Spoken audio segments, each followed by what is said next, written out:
Welcome back to Daily Dose of Mike Mynar, Chapter 6 continued, Get Out of Your Own Way. So I was just using an example about a person that's afraid of being pushy. I just wanted to kind of talk about other examples, stories where you might be able to relate. But here's a big one. This one happens a lot. You'll have a salesperson or a person that gets super comfortable, really comfortable in their own way. They're, the way that they decided to do it, or kind of the way that they developed at doing something, and they get so comfortable in it that they actually fight for it. They refuse to do anything differently. They don't want to change. They don't want to try any other methods. They believe that what they do works, and they don't even realize that there's possibility or opportunity for growth. And it's mainly because they're stuck in that. It's became so comfortable to them. That inner child is afraid of change, changing from what they know, taking a chance, like I said, stepping outside the box or outside the circle of mediocrity. It's fearful, it's scary, and so they want to do it their way. And what they don't realize ends up happening is they're trying to do it their way so much that they don't blend or they don't adjust, so based on the clientele. So they'll have clients that they can't even tell, but they're forcing the client to flow or do it exactly how they're comfortable with, not how the client's comfortable with. And they don't even realize, they can't see that they're actually causing issues with that client. That client's experiencing some strange emotions because they have their inner child. And the person continues to fight. This is how I do it. No one's going to change me. No one's going to tell me to do it differently. This is exactly how I do it, and I'm going to do it like this, and I'm not going to change. And then they get stuck in their ways, and unfortunately they miss out. They miss out on a lot of opportunities. They miss out on a lot of things that could help them advance. They miss out on sales, and they miss out even more sales because they do not. And it's not. I'm not going to say that it's their fault. But they can't see and they don't realize that there's clients that they're actually turning off, turning away, business they may be losing because they weren't able to adjust to their client. They weren't able to be a chameleon. They weren't willing to do things differently to make their clients more comfortable. They were just so stuck in their own way.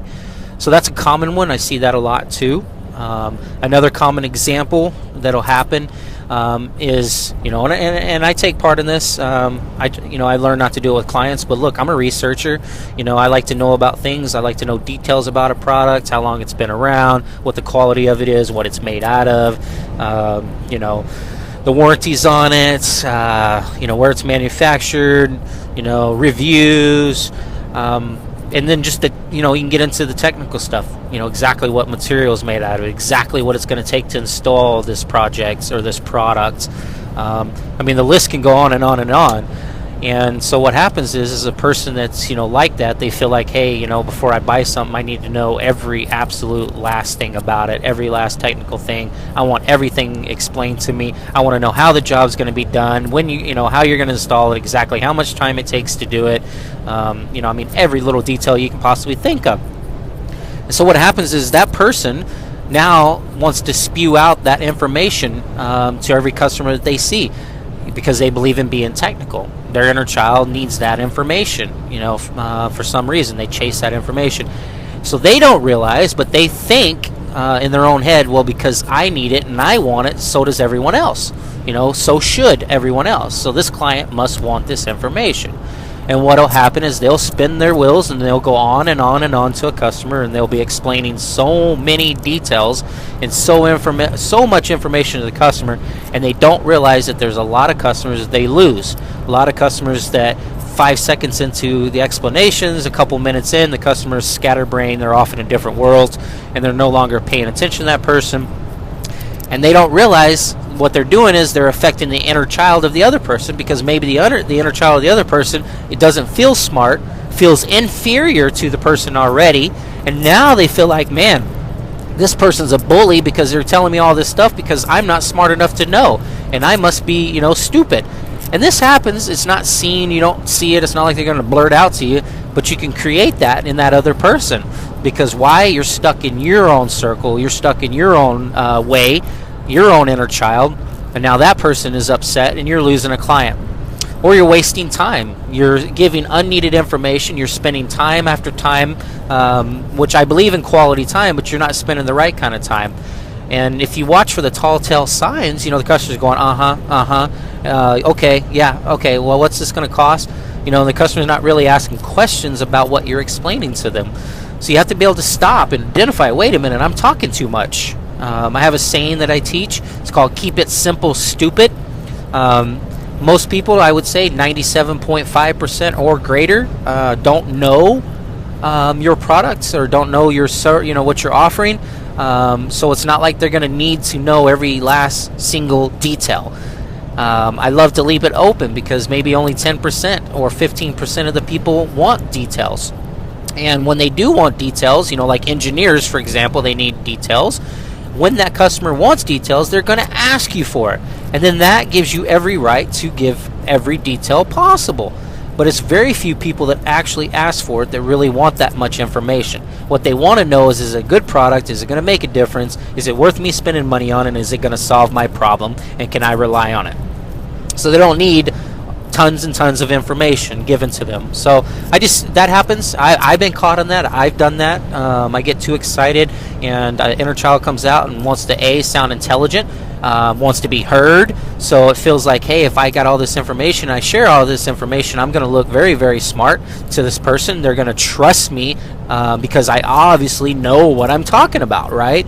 And so that inner child does that to feel better, to sound bigger, to sound better, and to be accepted. They think by doing that, this customer is going to accept me, and it's going to make a difference. So not to say that it's wrong. Everything we do, it's not wrong. It's our inner child. It's identifying how it affects others. What is it causing? So there's some that want it, and there's some that don't. So being able to identify the ones that do, and being able to identify the high percentage or the high majority of the people that don't. So if you feel like you're one of those type that give a ton of information, you're going to have to nurture your inner child and realize those people don't need that information. So it's okay. It's okay not to give them so much information. So that was just another example of getting in your own way. Another one is that a person doesn't really feel it in their mind or their heart that they're a salesperson, and generally that's because they don't like salespeople. So a lot of people that don't like salespeople struggle with being a salesperson. They have a hard time because they've already created in their mind, or they've had experiences, or they dealt with it before, where they felt like they were out-talked. They were basically, a salesperson could out-talk them. A salesperson could take charge of them, convince them, get them to do something, take control of them, get them to do something that they didn't think they wanted to do, but now they do. That guy got me, that person got me, oh man, they sold me this, I got to avoid that salesperson. And so that inner child is, inside that person is just afraid. Hey, this person's going to outsmart me. They're better than me. And then in return, if that person is put in a sales position, now they're afraid because they know what it feels like, or the way their inner child feels. So their inner child is afraid to do it to the other person because they don't want them to feel what they're feeling. They don't want them to feel like they're being sold because this person's been sold before. And generally, the person gets a lack of confidence in themselves. And that's the inner child. Doesn't have confidence in themselves. And that was probably some past experience, something that happened in their childhood, to where they didn't feel confident. Maybe they were shut down at one point, or maybe they weren't told they were doing a good job, or you have the capabilities. Maybe when they asked for stuff, they were told no more often than not. So that can happen. So a person is afraid to even be a salesperson, or afraid to put out the effort it takes to be a proper salesperson.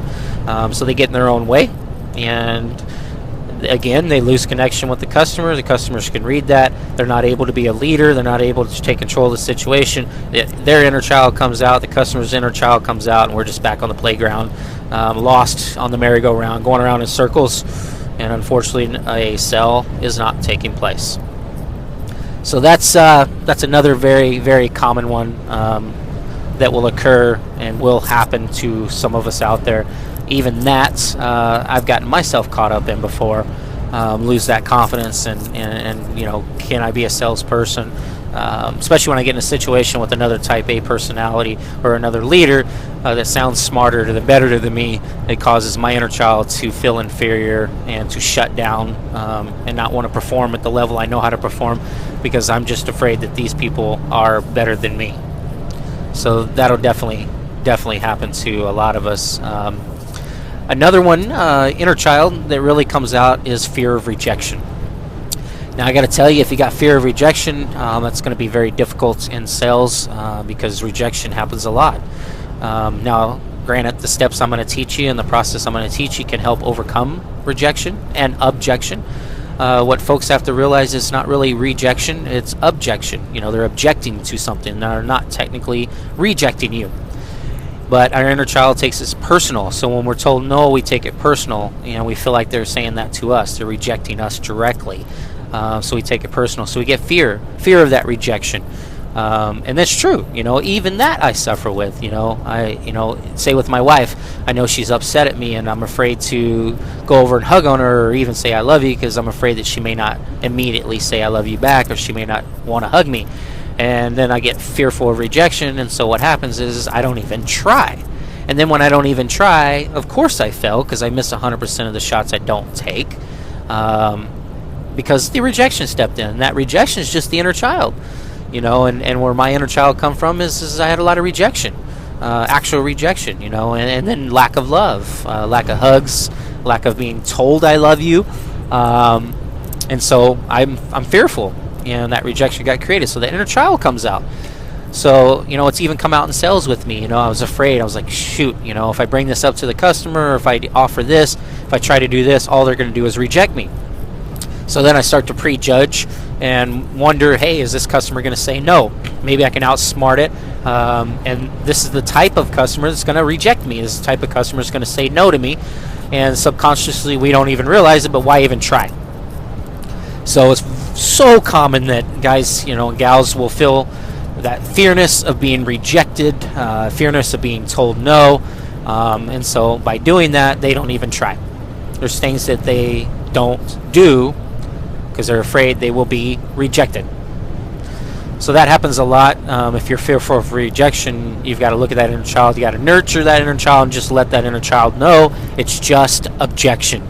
And objection can be overcome through creative selling. Creative selling is the art of anticipating and overcoming objections before they rise. It's not overcoming rejection, it's overcoming objection. So you'll learn that throughout the steps. And so I just want to let you know, you can let go. You can tell your inner child it's okay. You can nurture it and say, there is no rejection. Rejection does not exist. It's only objection. And I can overcome objection. So that's another one we get in our way. We're afraid. We don't want to step outside that circle of mediocrity. So we're afraid of being rejected. So we're afraid of even offering things and being told no. That inner child wants to run.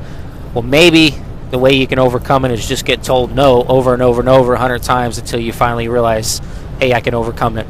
Just because it's a no doesn't mean I can't overcome it. It's just an objection. So that's another prime example of how we can get in our own way. A basic one is just our way of thinking. There's so many different ways of thinking. Here's one. A person thinks solely that you should never fix something, like you should never repair things. You should never go the less expensive route. You should always make things brand new. Buy only new. Why fix something? Why spend money? They make the statement, why put good money on top of bad money? So they get stuck on the idea that fixing is dumb. It's not smart. You should always buy brand new, which I understand. I agree. Hey, you should buy new. If you're going to invest money, depending on the age of what you're dealing with, you probably should go new. But that's my way of feeling sometimes, right? But I got to get out of my own way because I got to look at what's best for the client. And so on that note, there's people that don't believe in buying new. They think that, oh man, I shouldn't offer them a new product because it's too expensive. They're not going to be able to afford it. And we can fix it for a fraction of that. I can just fix it for them. I can keep it cheap for them. That way they don't have to spend any money. because the higher the money they got to spend, the more likely they're going to say no to me or they're going to reject me. So if I don't do that and I just offer them the easy, cheaper way out and just fix it, it'll be easier on me, and I'm being the good person because I'm saving them money, and this is the good thing to do. So it's funny how on both ends of the spectrum, one person is stuck on the fact that everything needs to be new, and one person is stuck on the fact that everything needs to be fixed. Or the first person needs it replaced, brand new, and the second person needs it fixed. So they get stuck in that, and they're afraid. Then again, they don't want to step out their circle of mediocrity. Listen, it's not about you. You got to step outside of that. You got to get out of your own way. It's about the customer and the customer's needs. So there are customers that feel like, hey, I don't want to fix something, I might as well replace it. Then there's customers that are like, hey, I just want to fix things so I can make it last longer because I don't want to spend that much money. So you got to be able to figure that out with the customer and do both. You got to get out of your own way, take your personal feelings out of it, step aside for a moment, and realize it's not you buying it. It's the customer that's buying it. So you need to figure out which works best for them, replace or new. So that's a real simple one, how we'll get caught in our own way and we'll miss deals. Because how many deals does a person that has to replace everything, how many deals did they miss? How many customers could they have done a smaller job for and fixed it and made that person happy? And then the people that just did nothing but replacement, how many people could they have gotten that they could have sold a bigger project to because the customer could have replaced it? So on both ends of the spectrum, we're losing business. You're losing business. Because why? You let your personal feelings and you let your inner child get in the way of you creating that sale with that customer. And you actually didn't help the customer. So when you are doing your own way, you're caught in your own way, you're in your own way, you're stuck in your own way, who are you really affecting? The customer. You're not performing for the customer. You're performing for yourself. And then when you realize that, and you have to say, man, that's greedy. You know, that's for me, that's greedy. I'm not giving the opportunity to the customer. I'm keeping it for myself because it's the way I want it. I want it this way, not what the customer wants. So truth be told, you're not serving the customer accordingly. You're not helping the customer the way that you should be, because your child, your inner child, yourself, your personal feelings, they're getting in your own way. And I know I'm being tough right now, but that's true. You got to stop and think about that. So I've told myself that what I'm going to do, I'm making it about the customer. I'm going to offer the things. I'm going to direct the customer in the direction that fits them, and there is not going to be any of my personal feelings that are going to get in my way of performing at that level. So that's very, very important way that we get caught.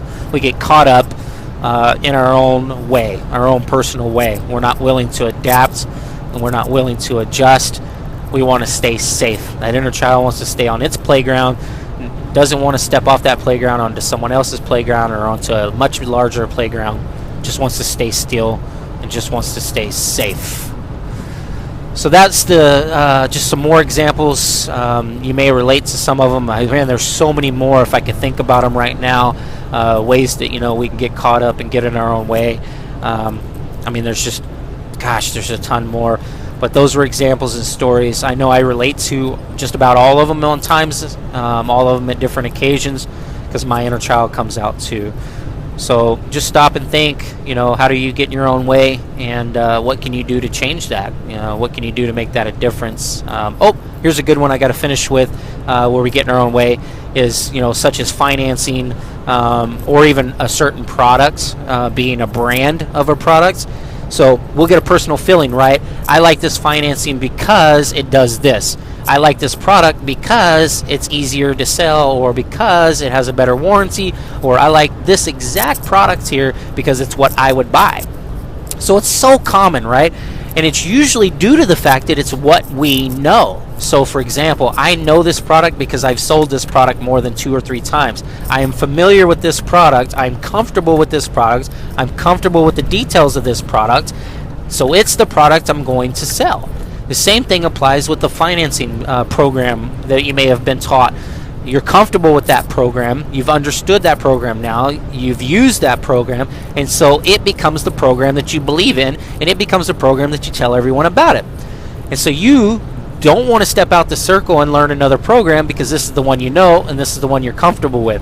So you end up using that program every single time. You end up trying to sell that program every single time, or you end up trying to sell that exact product brand every single time, and you don't even realize it, but you end up fighting customers because they want a different brand. You end up trying to put down the brand they want because you want to stick to your brand. The brand that you have makes the most sense to you. Excuse me. Get talking too much and then my throat gets dry. The financing option, you get stuck on that financing option because you think it's the best financing option, and you fight the customer on it, and they're like, well, what about this financing? Or what if, isn't there something different? But you're too afraid to find out or offer them something different. And the whole reason why, here's the whole reason. It's not because you technically believe in that 99% of the time. It's because you know it. Your inner child has confidence in it because it's used it. Your inner child is, hey, I'm confident because I know how to use this swing, but I don't want to go over and touch that merry-go-round because I've never used it.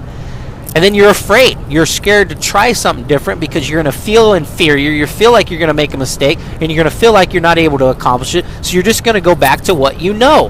And that is a big-time prime example of how we get in our own way, and we don't want to use any other methods. And you know how much business you're losing. You know how much clientele you're losing because you're not able to offer different styles of products to them. You're not able to offer different things to them. You're not able to offer different financing options to them. You know what? If you don't know it, go find out. In fact, the best way to find out is to just do it. So instead of being afraid, just offer something you don't know. I sold flooring years and years ago. I was just telling this story the other day. I knocked on a customer's door. I'd been taught how to sell windows. They came to the door. I started naming off the products that we sold, starting with windows first. They said they didn't need any of it. And the last product I said was, well, we do we do floors. And the lady opened the door and she goes, you do floors? I said, yes, ma'am. And so she pulls me in the house. Now, granted, I've never been taught what floors we do, what brand they are, what type of floors. I don't even have samples for it. I just had a page in a book showed the name, and it happened to show some colors, thank goodness. And I went in there and I did the best job I could. I made some phone calls. I didn't get scared that I didn't know floors. I explained everything I possibly could to her. And you know what? I sold her the floors. She purchased the floors from me. And I've done that so many times with different products. And it's to the point now in my career, I don't even know that I necessarily need to be confident or know the product necessarily anymore, because I'm just confident in creating the sale with the customer. Because if it's an option, I'm going to find out. I'm going to get on the phone. I'm not afraid to tell the truth. Hey, Mr. Customer, I'm not sure how this works, but if you bear with me, let's see if we can get this to work for you, because I think this is a route what I'm hearing that you'd be interested in. So it's the willingness to learn. That's the best way. Just do it. Get out there and do something different that you haven't done. Get the fear set aside. That way, you start to know a little bit of everything, and you can fill your tool bag with so much information. So when you do go into the home, you can got multiple financing routes. You got multiple different brands, multiple ways to go. So then you can direct the customer based on their needs. Excuse me, goodness. So that is a very, very common one that we run across. How we get in our own way. So I don't want to keep rambling on. I know we got 20 plus minutes already of talking about getting our own way, but I feel this is crucial part of it as well. Hopefully through these stories you might have been able to relate. If you haven't, look deep. We all have something. We all have some way that we're stuck in our circle of mediocrity. And just ask yourself, do I want more business? Do I want to increase my sales? Do I want to increase my income? Do I want to help more clients? Do I want to close more deals? Do I want to perform at the top? Do I want to perform better? Do I want to outperform my team members? Do I want to be number one in my company? Do I just want to perform at a higher rate? And if you do, it's going to take change. It's going to take you stepping outside of mediocrity. And most importantly, it's going to take you getting out of your own way. So thank you for tuning in for another Daily Dose of Mike Mynar. We'll talk to you real soon.